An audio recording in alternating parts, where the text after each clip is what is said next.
करुणाकरसूरीन्द्र गुरुवर्यपदाम्बुजाम् नवनीतनटोत्तंसाम् गुरुपङ्क्तिश्रियन्नुमः। श्रीमान् वेङ्कटनाथार्य कवितार्किककेसरी वेदान्ताचार्यवर्यो मे सन्निधत्ताम् सदा हृदि। अभङ्गुरकलादान स्थूललक्षत्वमीयुषे तुङ्गाय महसे तस्मै तुरङ्गाय मुखे नमः। नमः सभायै. இன்றைய தினம் ஹயக்ரீவ ஸ்தோத்திர உபன்யாச தொடரினுடைய 10வது பாகம். இதுவரை நாம் இந்த ஸ்தோத்திரத்திலே 13 ஸ்லோகங்களை பார்த்துள்ளோம். ஞானானந்தமயமாய் இருக்கும் ஹயக்ரீவன் எம்பெருமானை உபாசிக்க தொடங்கி 2வது ஸ்லோகத்திலே ஹயக்ரீவன் எம்பெருமான் ஒரு தேஜோ ரூபனாய் இருக்கிறான் என்பதை கூறினார். 3வது ஸ்லோகத்திலே ஹயக்ரீவன் எம்பெருமானுடைய கனைப்பொலியானது வேதங்களுக்கெல்லாம் இருப்பிடம் என்று சாதித்தார். 4வது ஸ்லோகத்திலே வாசுதேவனான எம்பெருமான் பாகீஷனாக சேவை சாதிக்க வேண்டும் என்று பிரார்த்தித்தார். 5வது ஸ்லோகத்திலே அப்பேற்பட்ட எம்பெருமான் சேவை அளித்தவுடன் அவனை போய் சரணடைய வேண்டும் என்பதனால் பிரபத்தி செய்தார். 6வது ஸ்லோகத்திலே தனக்கிருக்கும் ஆக்கிஞ்சன்யத்தை விண்ணப்பித்து எம்பெருமான் ஹயக்ரீவனுடைய கிருபை ஒன்றே இந்த நூலை சாதிக்க வைக்கும் என்கிற நம்பிக்கையை தெரிவித்தார். 7வது ஸ்லோகத்திலே இவ்வுலகத்திலே ஞானவான்கள் என்று யாரேனும் இருந்தாலானால் அவர்கள் எல்லோருமே எம்பெருமான் ஹயக்ரீவனுடைய சக்தியின் லவலேசத்தை பெற்றவர்கள்தான் என்பதை சாதித்தார். 8வது ஸ்லோகத்திலே ஹயக்ரீவ அவதார கதையை சொன்னார். 9வது ஸ்லோகத்திலே அஜ்ஞான சம்சய விபர்யங்களை போக்கக்கூடியது ஹயக்ரீவமூர்த்தி தான் என்பதை சாதித்தார். 10வது ஸ்லோகத்திலே மந்திரமய சரீரத்தை பெற்றவன் ஹயக்ரீவன் எம்பெருமான் என்பதை சாதித்தார். 11வது ஸ்லோகத்திலே பிரணவாகாரனான ஹயக்ரீவனே எல்லாத்துக்கும் மூலாதாரம் என்று சாதித்தார். 12வது ஸ்லோகத்திலே உலகத்திலே வியாபித்திருக்கக்கூடிய வஸ்துக்கள் நாமம் ரூபம் உடைய எல்லாமே ஹயக்ரீவன் எம்பெருமானுடைய தோற்றங்கள் தான், அவைகளுடைய எல்லை நிலம் இந்த எம்பெருமான் தான் என்பதை காண்பித்துக் கொடுத்தார். 13வது ஸ்லோகத்திலே ஆச்சரியமான ஹயக்ரீவ தியானத்தை காண்பித்துக் கொடுத்தார். எப்படி ஒரு பாலச்சந்திரனை போல ஆனந்த சுதாகரனாய், பார்க்கடலை போல ருச்சிகரனாய், ரசமுடையவனாய் எம்பெருமான் இருக்கிறான் அப்படிங்கிறதை எல்லாம் காண்பித்து கொடுத்தார். இப்பொழுது 14வது ஸ்லோகத்துக்கு பிரவேசிக்கலாம். மனோகதம் பஷ்யதி யஸ் சதா த்வாம் மனீஷிணாம் மானசராஜஹம்சம் ஸ்வயம் புரோபாவ விவாத பாஜஹ கிங்குர்வதே தஸ்ய கிரோ யதார்ஹம். எம்பெருமான் ஹயக்ரீவனுடைய தியானத்தை பத்தி போன ஸ்லோகத்துல சொல்லிவிட்டார். இப்பேற்பட்ட தியானம் பண்ணுபவர்களுக்கு என்ன பலன் என்பதை இந்த ஸ்லோகத்திலே சாதிக்கிறார். இந்த ஸ்லோகத்துல 2 கிரியாபதங்கள் உள்ளன. ஒண்ணு கிங்குர்வதே அப்படிங்கிறது, இன்னொன்னு பஷ்யதி அப்படிங்கிறது. கிங்குர்வதே அப்படின்னா கைங்கரியம் பண்ணுவது அப்படின்னு அர்த்தம். தொண்டு புரிகின்றன அப்படின்னு புரிஞ்சுக்கலாம்.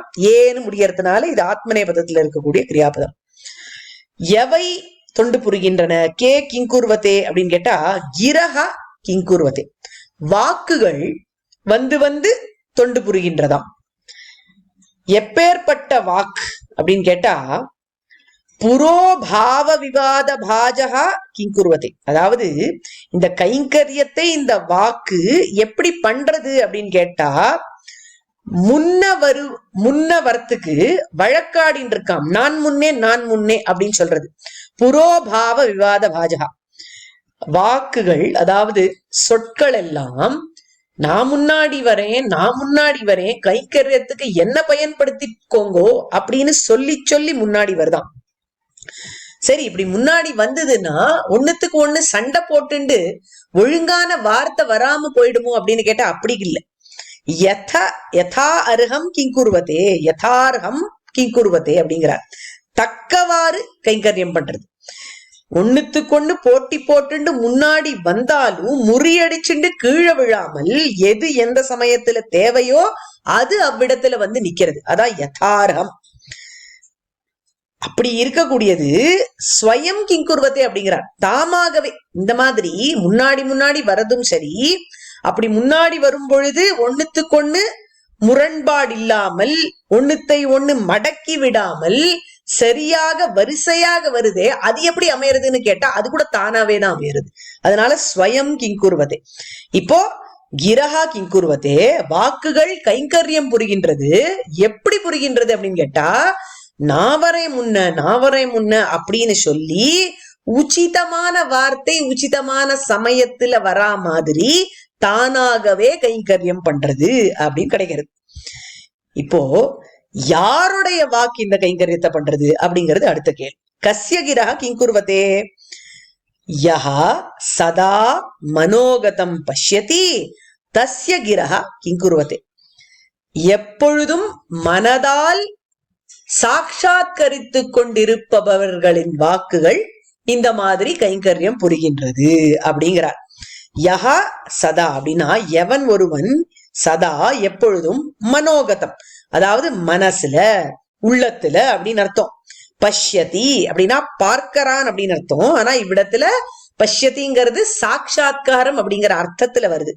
மனசால சாட்சாத்காரம் பண்ணிட்டு இருக்கிற ஒருவனுக்கு, எப்பொழுதும் சாட்சாத்காரம் பண்ணிட்டு இருக்கிற ஒருவனுக்கு அவனுடைய வாக்குகள் தஸ்ய கிரஹ கிங்குர்வதே, அவனுக்கு கைங்கரியம் பண்ணும். யாரான ஒருத்தன் மனசால தியானம் பண்ணிட்டே இருக்கான், எம்பெருமான சாட்சாத்காரம் பண்ணிட்டே இருக்கான் அப்படின்னா அவனுடைய வாக்கானது அவனுக்கு முன்னாடி வந்து கைங்கரியம் பண்றது.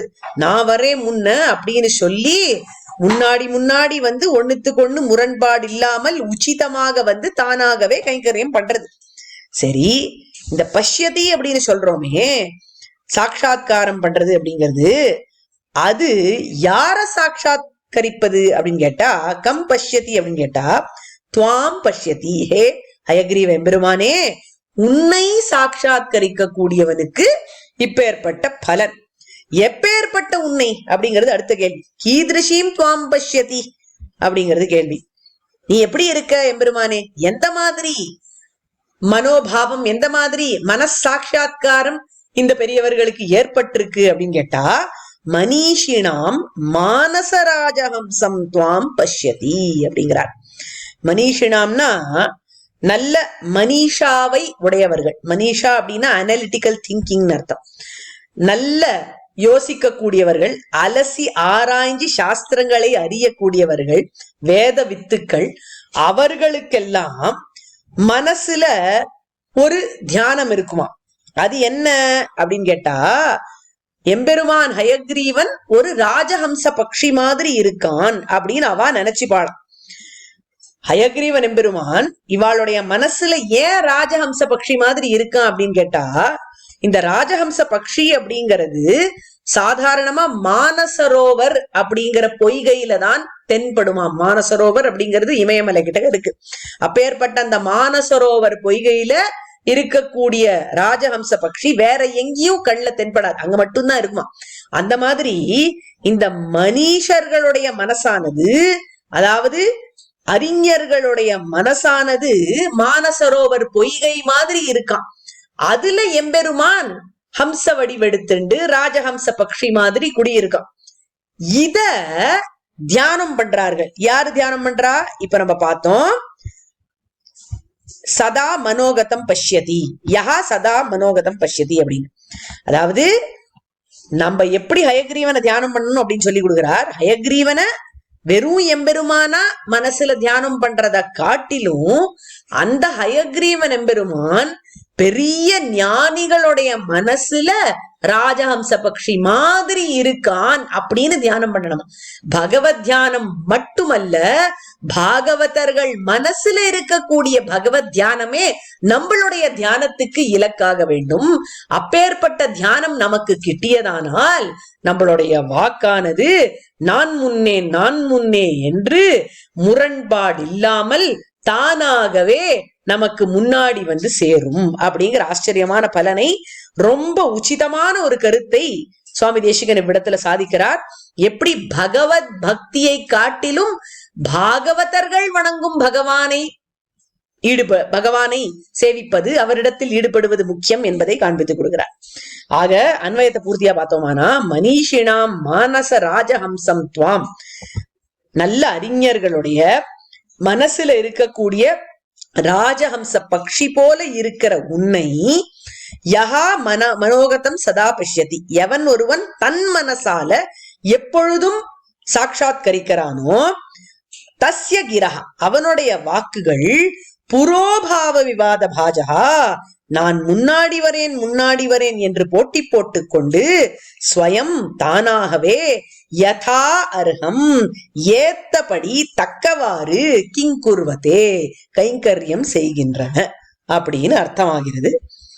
இப்போ பதவுரையை பார்த்தோனாலும் அதே அர்த்தம் சுலபமாக புரியும். மனிஷினாம் அறிஞர்களுடைய மானச ராஜஹம்சம், மனம் என்கிற மானச பொய்கையிலே உரைகின்ற ராஜஹம்ச பக்ஷி போன்ற துவாம் உன்னை யஹா சதா மனோகதம் பஷ்யதி, எவன் எப்பொழுதும் தன் மனக்கண்களால் தன் உள்ளத்திலே உரைபவனாக காண்கின்றானோ சாட்சாத்கரிக்கின்றானோ, தஸ்ய கிரஹா அவனுடைய வாக்குகள் புரோபாவ விவாத பாஜகா முன்னே வருவதில் வழக்காடி கொண்டு ஸ்வயம் தாமாகவே யதார்ஹம் கிங்குர்வதே தக்கவாறு தொண்டு புரிகின்றன அப்படின்னு ஆச்சரியமா சாதிக்கிறார்.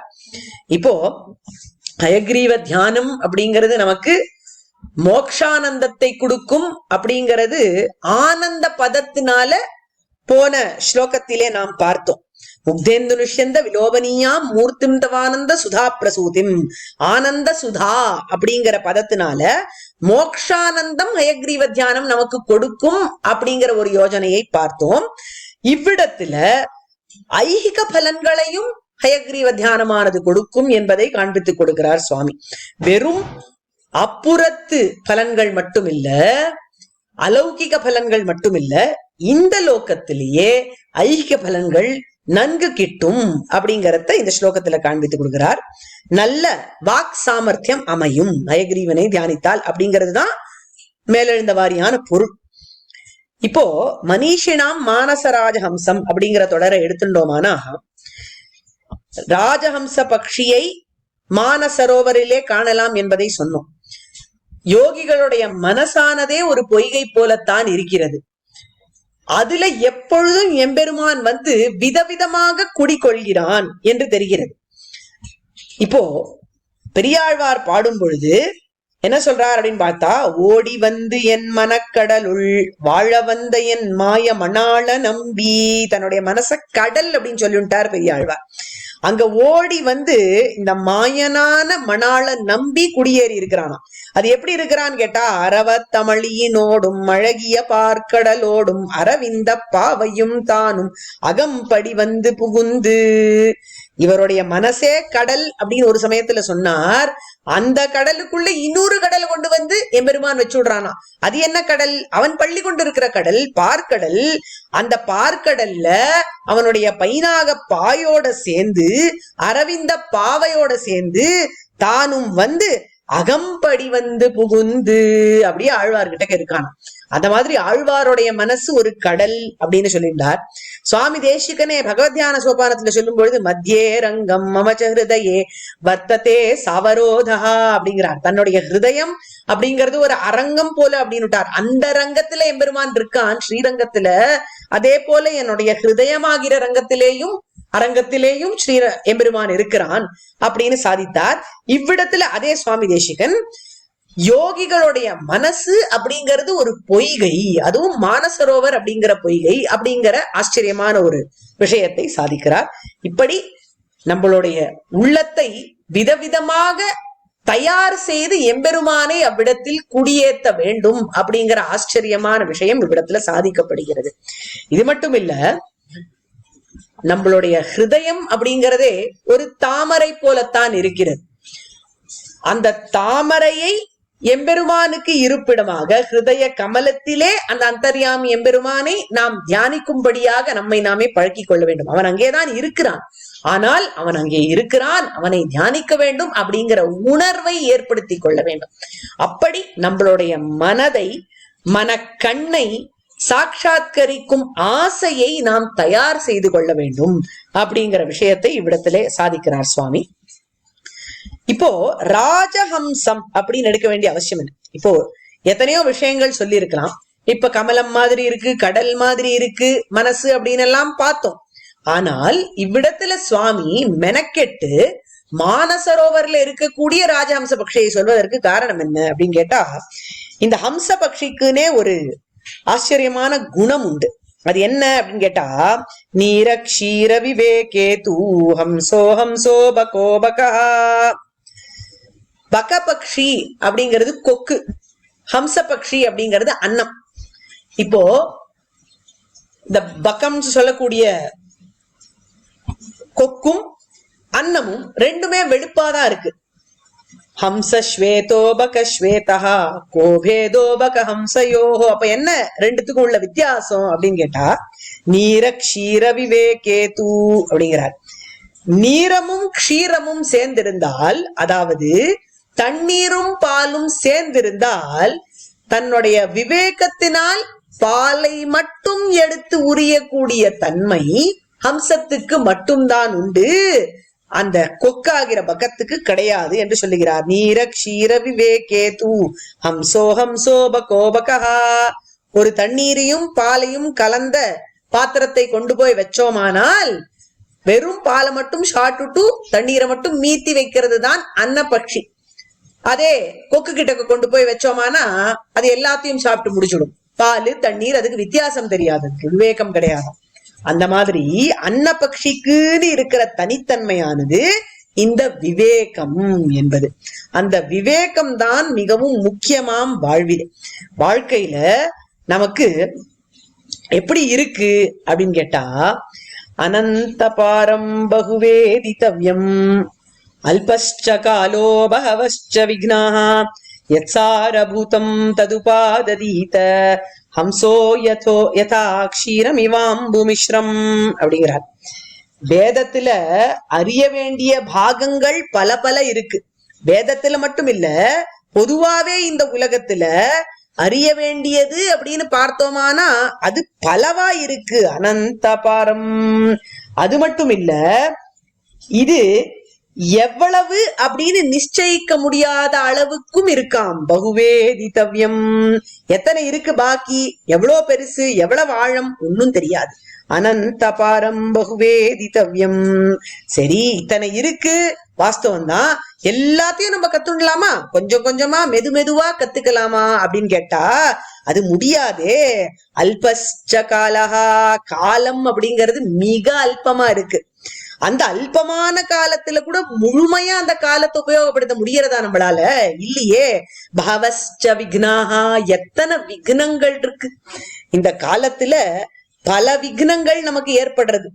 ஏதாவது நல்ல காரியம் பண்ணணும், எம்பெருமான் விஷயமான காலக்ஷேபங்கள் கேட்கணும், புஸ்தகத்தை வாசிக்கணும் அப்படின்னு உட்காரும் பொழுதுதான் ஏதாவது ஒரு விக்னம் நிச்சயமாக வந்து சேரும்.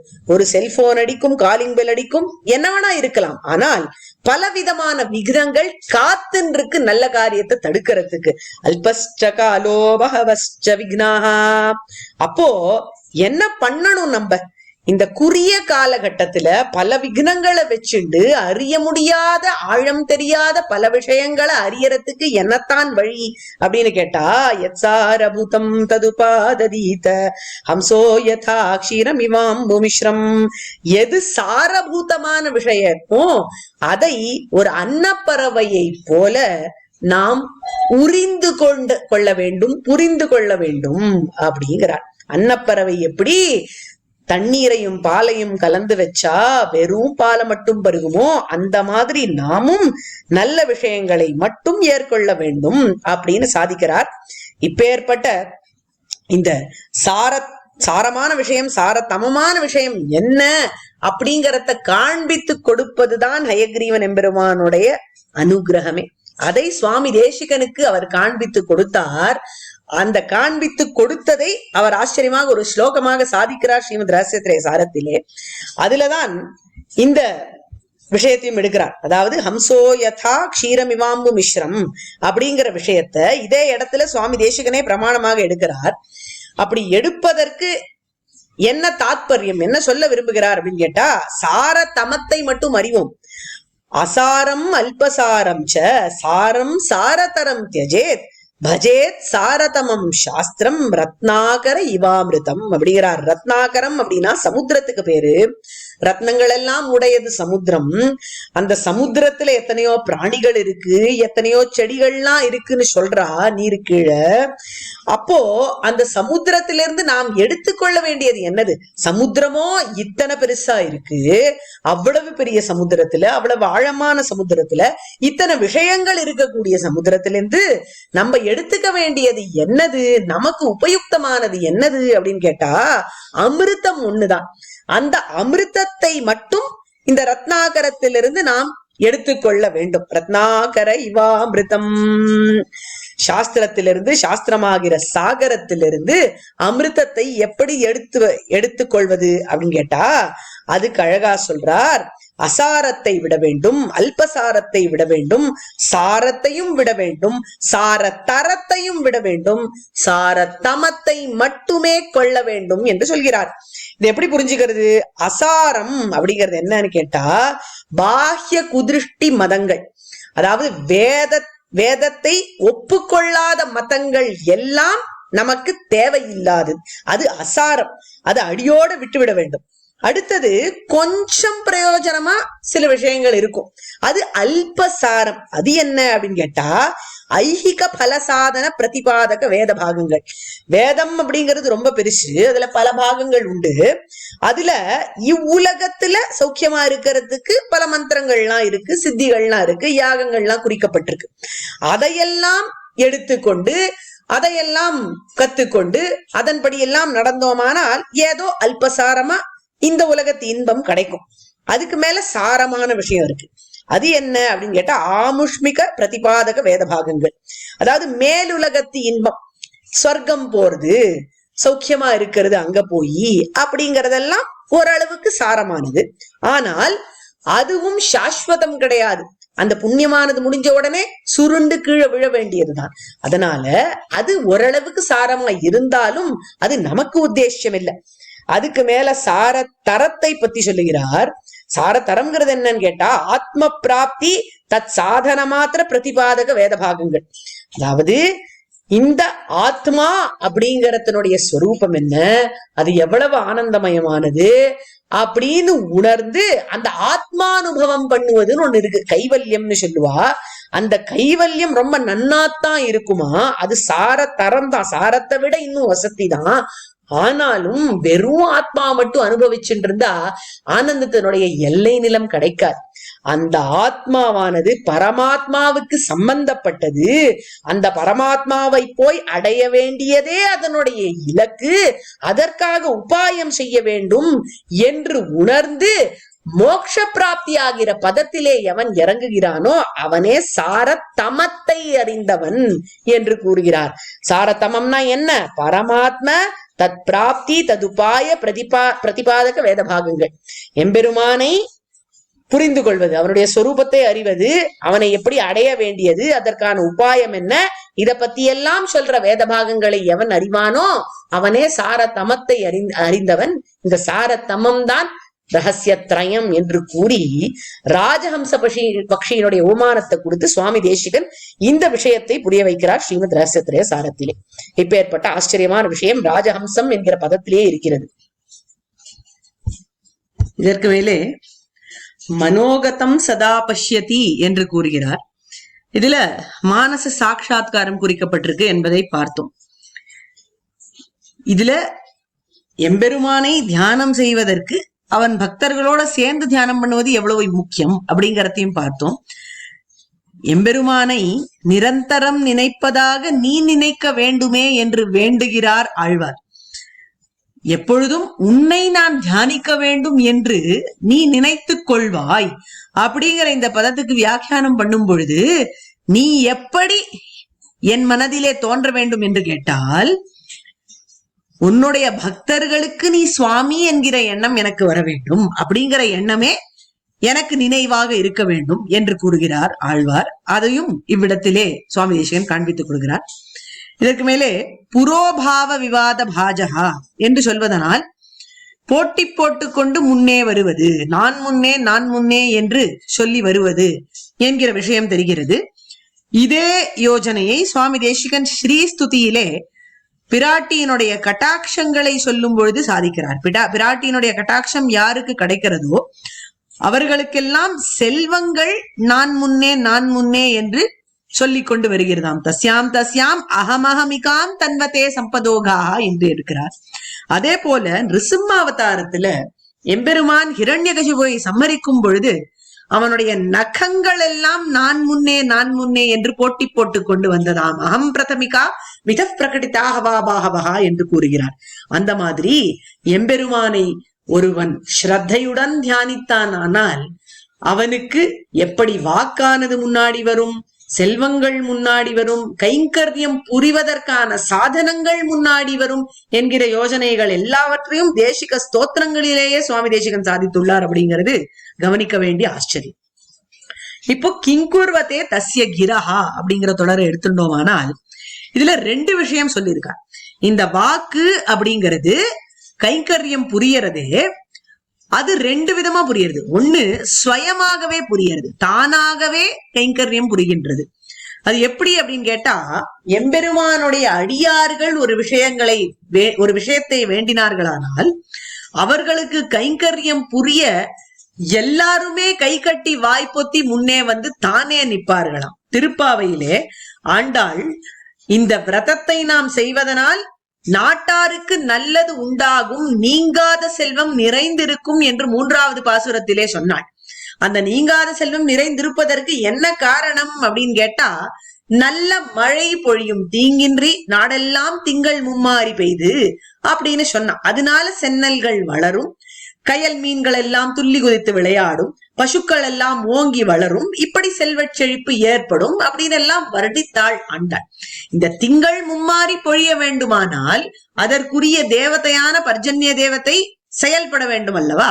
இந்த விஷயத்தை காதால கேட்ட உடனேயே பர்ஜன்ய தேவதையான ஆழிமழை கண்ணன் கை கட்டி ஆண்டாள் முன்னாடி வந்து நின்றானாம்.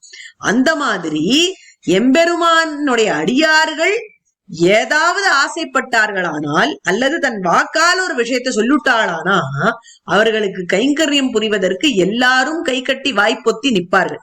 இந்த இடத்துல கிரஹா கிங்குருவத்தேன் வந்திருக்கு. கிரகானா வாக்குகள்னு அர்த்தம். வாக்குக்குரிய தேவதை அப்படின்னு இவ்விடத்துல புரிஞ்சுக்கணும். அந்த தேவதையானது எம்பெருமானோட அடியாரா இப்படி நினைச்சுட்டாளா மனசால, அடுத்தது வாக்கால கைங்கரியம் பண்ணணும் அப்படின்னு நினைச்சாளானா அந்த ஸ்தோத்திரம் புரிவதற்கு நாமவே முன்னாடி போய் நிற்போம் அப்படின்னு ஸ்வயமாகவே முன்னாடி வந்து நிற்குமாம். அதனால ஸ்வயம் கிங்குருவதே அப்படிங்கிறது கிடைக்கிறது. அதுக்கு மேல யதார்ஹம் கிங்குருவதே அப்படின்னு சொல்றார். இந்த யதார்ஹம் அப்படிங்கிறதுக்கு முன்னாடியே அர்த்தத்தை பார்த்தோம். எப்பொழுது எது தேவையோ அது வந்து நிற்கும். தடையில்லாமல் தங்கு தடை இல்லாமல் பேசக்கூடிய திரளானது வரும். அதே மாதிரி கிரமத்தை ஒட்டி இருக்கும். வேகமா பேசினா அக்ஷர பெசக்கு ஏற்படுறதுக்கு வாய்ப்பு இருக்கு. அந்த மாதிரி இல்லாமல் எந்த வேகத்துல பேசினா மக்களுக்கு புரியுமோ, எந்த வேகத்துல பேசினா அக்ஷரங்கள் எல்லாம் ஸ்பஷ்டமா கேட்குமோ அந்த மாதிரி வேகத்தோட இந்த வாக்குகள் சுயமாகவே வந்து முன்னாடி நிற்கும் அப்படிங்கிறத காண்பிக்கிறார். இந்த ஸ்லோகத்தை நாம் சேவித்தோமானால் நல்ல வாக் சாமர்த்தியம் நமக்கு அமையும்.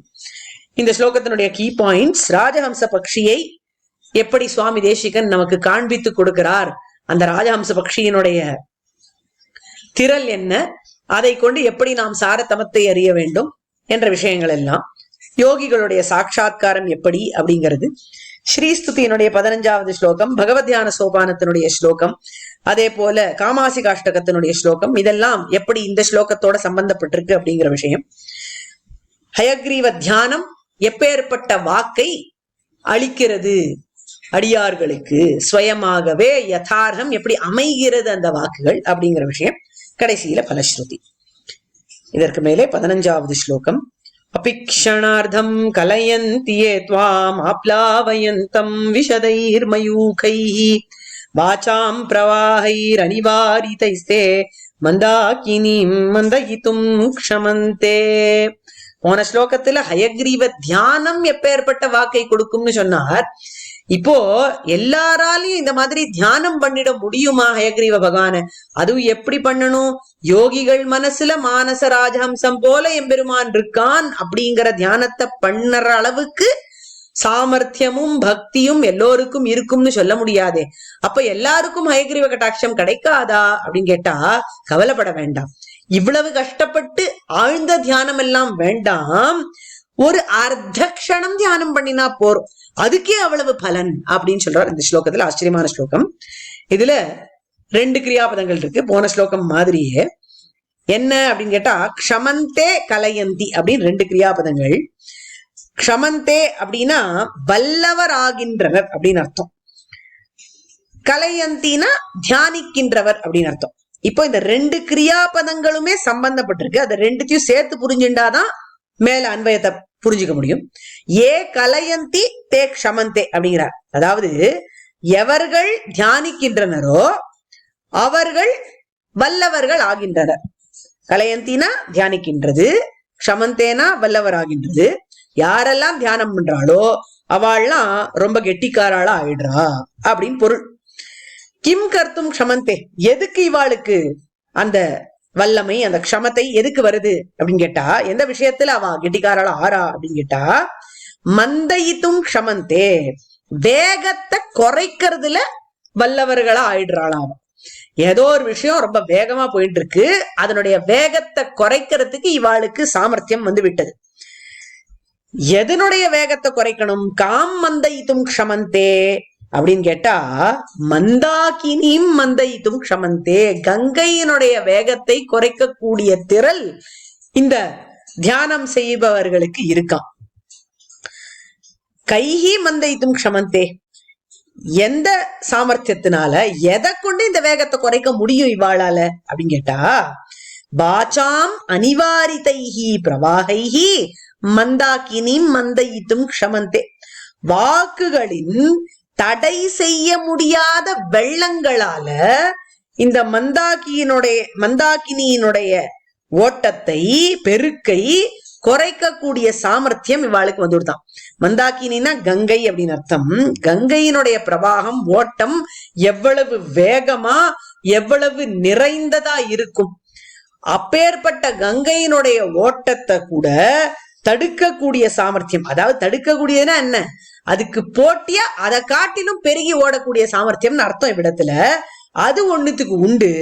அது எதுக்குன்னு கேட்டா, வாசாம் அனிவாரிதைஹி பிரவாகி, வாக்கு அப்படிங்கிறது தங்கு தடை இல்லாம பிரவாகமா வரும் பொழுது அது இந்த மந்தாகினி ஆகிற கங்கை நதியையே மந்தமாக்கும்படியாக இருக்கிறது அப்படிங்கறத சாதிக்கிறார். யார் ஒருவர் தியானம் செய்கிறாரோ, ஏ கலயந்தி தே, அவர்கள் மந்தாகினியினுடைய ஓட்டம் கூட மந்தமாக ஆகும்படியான வாக்கு பிரவாகத்தை பெறுகின்றனர் அப்படின்னு ஆச்சரியமான அர்த்தம் இதுக்கு. இதுக்கு மேல ஒண்ணு சொல்றார், கம் கலயந்தி, யார தியானிக்கிறார். இப்ப இந்த இடத்துல ஹயக்ரீவன் விஷயமாதான் எல்லாமே இருக்கு. அதனால யார தியானிக்கிறார் அப்படின்னா, எம்பெருமானே ஒன்ன தியானிக்கிறார் அப்படின்னு சாதாரணமா அர்த்தம் வந்து விடுறது. துவாம் கலயந்தி, உன்னை தியானிக்கின்றனர் அப்படின்னு வந்து விடுறது.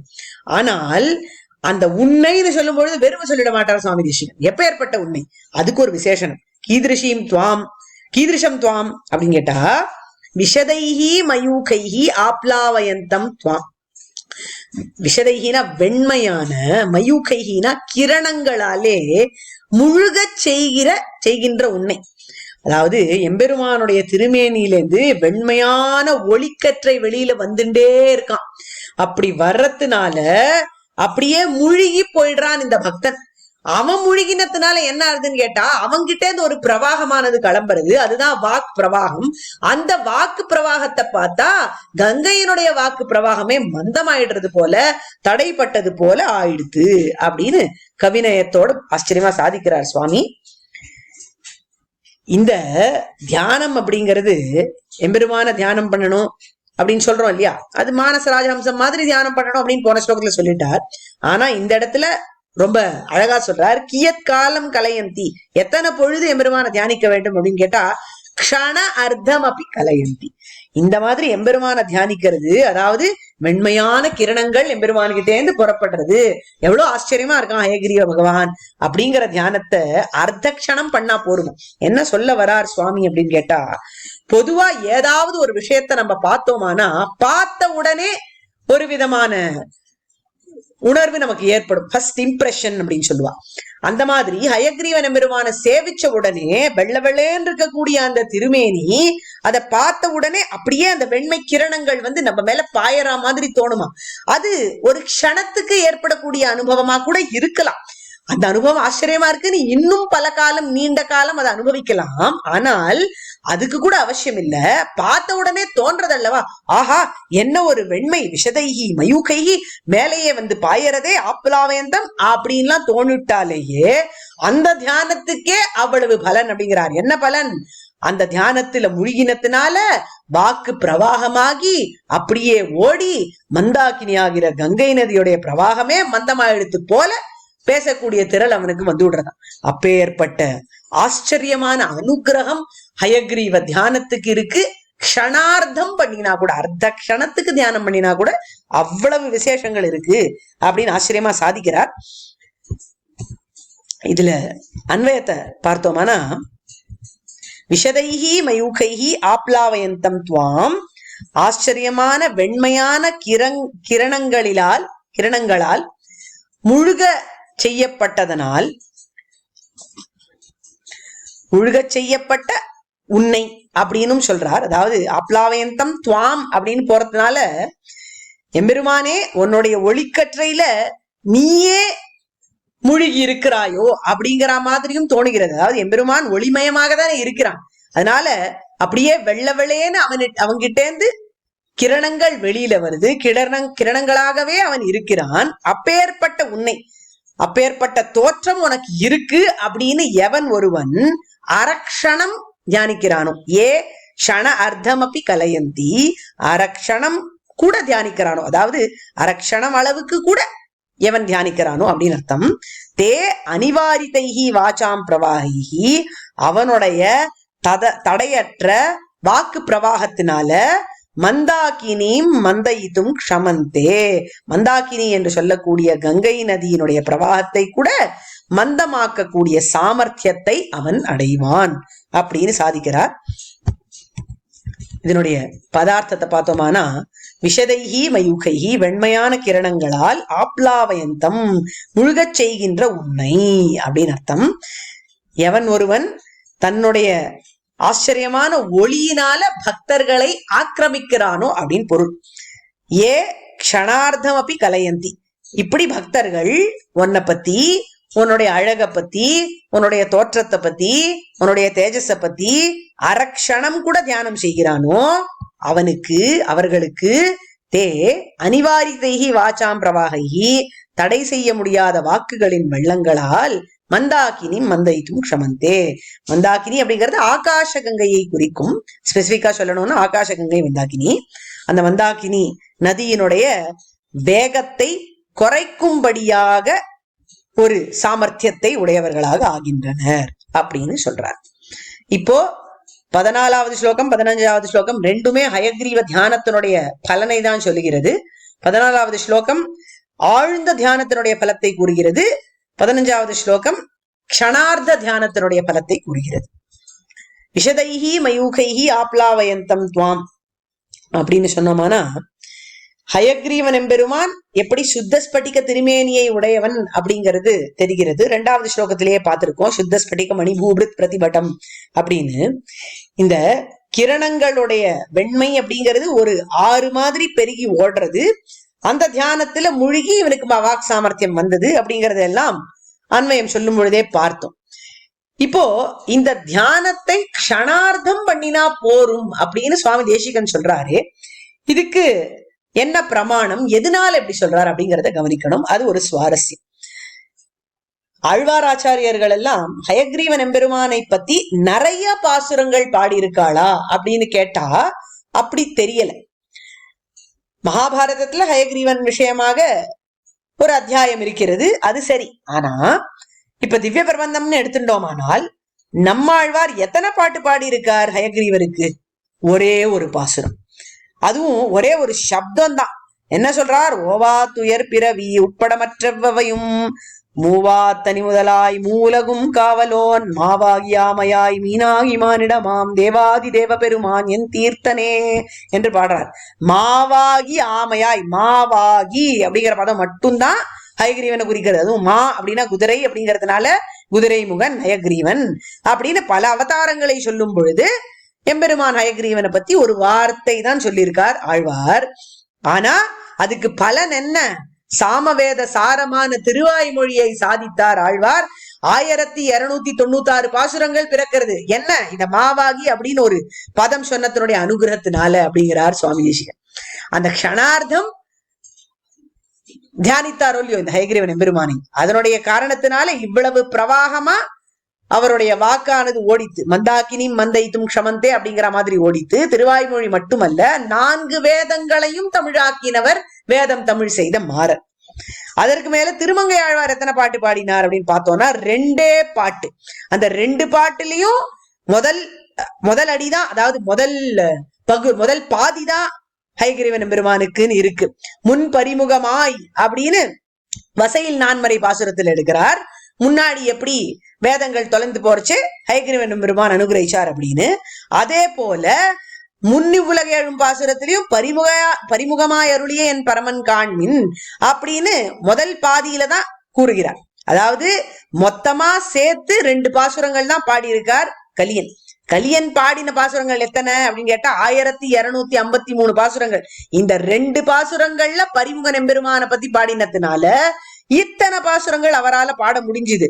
வெறும் பெரிய திருமொழி மட்டும் இல்ல, வேதாங்கங்கள் 6ஐயும் 6 பிரபந்தங்களாக பாடினார் நம் கலியன்.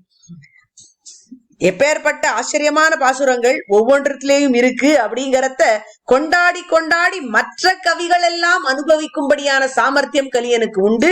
4 கவி பெருமாள்னு அவருக்கு திருநாமம் உண்டு. ஆசு கவி, விஸ்தார கவி, சித்திரகவி, மதுர கவி என்றெல்லாம் அவருக்கு பெயர். இப்பேற்பட்ட சாமர்த்தியம் இந்த 2 பாசுரங்கள் பாடினதுனால, க்ஷணார்த்தம் ஹயக்ரீவ உபாசனை பண்ணத்தினால மந்தாக்கினி மந்தைத்தும் க்ஷமந்தே அப்படிங்கிற வாக்கு இவருக்கும் கிடைச்சதுங்கிறத பார்க்கலாம். அடுத்தது பராசர பட்டர் எடுத்துட்டோமானா ரங்கராஜ ஸ்தவத்துல உத்தர சதகத்துல ஒரே ஒரு ஸ்லோகம் தான் பாடியிருக்கார் ஹயக்ரீவன் விஷயமாக. ஆனால் 2 சதகம் எம்பெருமானுக்கு சாதிச்சிருக்கார். ரங்கராஜனுக்கு ஸ்ரீகுண ரத்னகோஷம் என்கிற ஆச்சரியமான தாயார் விஷயமான பிரபந்தம் இவர் திருவாக்கிலே பிறந்தது. அது மட்டும் இல்ல, விஷ்ணு சஹஸ்ரநாமத்துக்கு பகவத் குண தர்ப்பணம் அப்படிங்கிற ஆச்சரியமான வியாக்கியானத்தை சாதித்துள்ளார். கைசிக புராணத்துக்கு வியாக்கியானம் சாதிச்சிருக்கார். இப்பேற்பட்ட சாமர்த்தியங்கள், வாக்கினுடைய பிரவாகம் எல்லாம் எப்படி வந்தது? க்ஷணார்த்தம் இந்த ஹயக்ரீவனை பத்தி பாடினதுனால. அதுவும் எப்படி சொல்றார்? இவரும் முதல் பாதியில மட்டும்தான் பாடுறார். மதுகைட பச்சேதி அப்படிங்கிற ஸ்லோகத்துல முதல் பாதியில ஹயக்ரீவனை பத்தி பாடுறார். அதனுடைய விஸ்தாரம் தான் பாக்கி எல்லாமே, அதனுடைய அனுகிரகத்தினாலதான் பாக்கி எல்லாமே ஏற்பட்டது அப்படின்னு தெரியும். இப்படி ஆழ்வார்கள் பட்டராச்சு. அடுத்தது எங்கள் ஆழ்வான் அப்படிங்கிறவர் நமஸ்துரகத்துண்டாய சுவாத்மனே ஜெகதாத்மனேன்னு ஒரு ஸ்லோகத்தினுடைய ஒரு பாதியை சாதிச்சிருக்கார். அப்பேற்பட்ட ஸ்லோகத்தினுடைய பெருமையினால ஸ்ரீ விஷ்ணு புராணத்துக்கே விஷ்ணு சித்தியம் என்கிற வியாக்கியானத்தை அருளி செய்தார் எங்கள் ஆழ்வான். இவரும் க்ஷணார்த்தமபியே கலையந்தி தே மந்தாக்கினி மந்தைத்தும் க்ஷமந்தே அப்படிங்கறதுக்கு பொருத்தமாக இருக்கிறார் என்று தெரிகிறது. அடுத்தது நடாதூர் அம்மாள் என்கிறவர் அபங்குர கலாதான ஸ்தூல லட்சத்துமியூஷே அப்படிங்கிற ஸ்லோகத்தை சாதிச்சிருக்கார். இந்த ஒரு ஸ்லோகம் தான் ஹயக்ரீவன் விஷயமாக. இப்பேற்பட்ட ஹயக்ரீவ அனுகிரகத்தினால் இவர் என்னென்னலாம் சாதிச்சார் கிரந்தங்கள்னு பார்த்தா, ஸ்ரீமதான்மீகம், ஜெயந்தி நிரூபணம், ஹேத்தி புங்கவஸ்தவம், பிரபன்ன பாரிஜாத்தம், பிரமேயமாலா, தத்துவசாரம், பரதத்துவ நிர்ணயம், அது மட்டும் இல்லாமல் ஸ்ரீபாஷ்யத்துக்கு பூர்த்தியான வியாக்கியானத்தை அருளி செய்து அதை ஸ்ருத பிரகாஷிகை என்று அவருடைய சிஷ்யர் ஏடுபடுத்தும்படியாக ஆச்சரியமான ஞானத்தை, வாக்கை அளித்தவர் இந்த ஆச்சாரியன். காரணம், இந்த ஹயக்ரீவ தியானம் க்ஷணார்த்தத்துக்கு க்ஷணார்த்த ஹயக்ரீவ தியானம் பண்ணி இவரும் மந்தாக்கினி மந்தைத்தும் க்ஷமந்தே என்கிற சாமர்த்தியத்தை பெற்றவர். அடுத்தது நம் சுவாமி தேசிகனுடைய வாக்கை பத்தி என்ன சொல்வது? இவர் ஹயக்ரீவனுக்குன்னு முதல்ல ஹயக்ரீவ ஸ்தோத்திரம் சாதிச்சார். 33 பாசுரங்கள். அதுக்கப்புறம் அவர் சாதிச்ச கிரந்தங்கள் கணக்கு வழக்கல்ல, வெறும் ரகசிய கிரந்தங்கள் மட்டுமே இவ்விடத்தில் அடியன் பட்டியல் போட்டிருக்கேன். சம்பிரதாய பரிசுத்தி, தத்துவ பதவி, ரகசிய பதவி, தத்துவ நவநீதம், ரகசிய நவநீதம், தத்துவ மாத்திருக்கை, ரகசிய மாத்திருக்கை, தத்துவ சந்தேஷம், ரகசிய சந்தேஷம், ரகசிய சந்தேஷ விவரணம், தத்துவ ரத்னாவளி பிரதிபாத்திய சங்கிரகம், ரகசிய ரத்னாவளி ஹிருதயம், தத்துவத்ரே சுளக்கம், சார சங்கேபம், சார தீபம், ஸ்ரீ ரகசியத்ரே சாரம், சாரசாரம், அபய பிரதான சாரம், தத்துவ சிகாமணி, ரகசிய சிகாமணி, அஞ்சலி வைபவம், பிரதான சதகம், உபகார சங்கிரகம், சார சங்கிரகம், விரோத பரிகாரம், முனிவாகன போகம், மதுர கவி ஹிருதயம், பரமபத சோபானம், பரமதபங்கம், ஹஸ்திகிரி மகாத்மியம்னு வெறும் ரகசிய கிரந்தங்களே இவ்வளவு. அதுக்கு மேல 28 ஸ்தோத்திர பாடங்கள், தேசிக பிரபந்தங்கள் 24, சங்கல்ப சூரியோதயம் அப்படிங்கிற நாடகம், யாதவாபியுதயம் அப்படிங்கிற காவியம், பாதுகா சஹஸ்ரம் அப்படிங்கிற மகாகாவியம், இதெல்லாம் எந்த கணக்குல போய் சேரும்? இப்பேற்பட்ட விஷயங்கள் எல்லாம் ஏன் ஏற்பட்டது அப்படின்னு கேட்டா, க்ஷணார்த்தம் அப்படி ஏ கலையந்தி தே மந்தாக்கினி மந்தைக்கும் க்ஷமத்தை. க்ஷணார்த்தம் பாடினவர்களுக்கே இத்தனை பெருமை உண்டானால், ஹயக்ரீவனையே தியானம் பண்ணின சுவாமி தேசிகனுக்கு இந்த பெருமை இருப்பது ஒரு ஆச்சரியமா? இதுக்கு மேல ஆச்சரியமான ஒரு ஸ்லோகம் உண்டு. ஹயக்ரீவ ஹயக்ரீவ ஹயக்ரீவ இதியோ வதேத் தஸ்ய நிஸ்ஸரதே வாணி ஜம்புகன்யா பிரவாகவத்து என்று சொல்லி இருக்கிறது. எவனுடைய வாக்கானது ஹயக்ரீவ ஹயக்ரீவ ஹயக்ரீவன்னு சொல்றதோ அவனுடைய வாக்கு ஜம்பு கன்யான்னு சொல்லக்கூடிய கங்கை நதி மாறி பிரவகிக்கும் என்று சொல்லி இருக்கிறது. அப்பேற்பட்ட கங்கா நதியினுடைய பிரவாகம் போல வாக்கை பெற வேண்டுமானால் ஹயக்ரீவனை க்ஷணார்த்தம் தியானம் பண்ணினால் பொறும் என்கிற சுலபோபாயத்தை சுவாமி தேசிகன் அழகாக இந்த 15வது ஸ்லோகத்திலே காண்பித்துக் கொடுத்தார். இதை நாம் ஸ்ரத்தையுடன் சேவித்தோமானால் நமக்கும் அப்பேற்பட்ட வாக்கானது சித்திக்கும். இந்த ஸ்லோகத்துல ஞாபகம் வச்சுக்க வேண்டிய கீ பாயிண்ட்ஸ், எப்படி 14, 15 ரெண்டுமே தியான ஸ்லோகம் அப்படின்னும் அதனுடைய பலன்கள் என்ன அப்படிங்கிறதையும் ஞாபகம் வச்சுக்கணும். விஷதைஹி மயூகைஹி அப்படிங்கிறதுக்கு என்ன அர்த்தம்? பல ஆழ்வார் ஆச்சாரியர்கள் ஹயக்ரீவ தியானத்தை பண்ணினதனால் எப்பேற்பட்ட கிரந்தங்களை எல்லாம் சாதித்துள்ளார்கள் அப்படிங்கிற விஷயம். அதற்கு மேலே பலஸ்ருதி. இதற்கு மேலே 16வது ஸ்லோகம், அதுவும் எம்பெருமானுடைய தியான விஷயமான ஸ்லோகம் தான். அதை அடுத்த வர்க்கத்திலே அனுபவிக்கலாம். கவிதார்க்கிக சிம்ஹாய கல்யாண குணசாலினே ஸ்ரீமதே வெங்கடேஷாய வேதாந்த குரவே நமஹ.